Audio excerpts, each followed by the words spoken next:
అయ్యా సరే శాస్త్రి గారు, ఒకసారి అమ్మాయితో మాట్లాడి చెప్తాను. కావట్లేదే. ఒక్క నిమిషం లైన్లో ఉండండి. అమ్మా, శాస్త్రి గారు లైన్లో ఉన్నారు, ఒకసారి మాట్లాడు. సాయంత్రం 4 టికెట్స్ బుక్ చేయమని నాన్న సెకండ్ షోకి. శాస్త్రి గారు బస్ టికెట్ల కోసమో సినిమా టికెట్ల కోసం లైన్లో లేడు. నీతో మాట్లాడడానికి ఫోన్లో లైన్లో ఉన్నాడు. మాట్లాడు. నేను మాట్లాడని చెప్పు నాన్న. శాస్త్రి గారితో మాట్లాడనంటే బాగుండదమ్మా.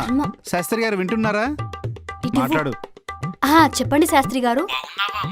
బాగానే ఉన్నానండి. అబ్బాయి పేరు గుండు గురుమూర్తి, ఊరు పాలకొల్లు.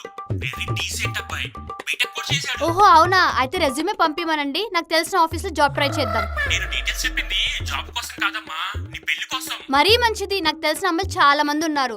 అయినా అబ్బాయి క్యాస్ట్ ఫీలింగ్ ఏం లేదు కదా. చూసావు దీని ఓవరాక్షన్? అమ్మాయికి సెన్స్ ఆఫ్ హ్యూమర్ ఎక్కువే. మహేంద్ర గారు, శాస్త్రి గారు మీరే చెప్పండి పెళ్లి అమ్మాయికని. నాకు ఇప్పుడే పెళ్లి చేసుకొని లేదు శాస్త్రి గారు. Thanks for the efforts.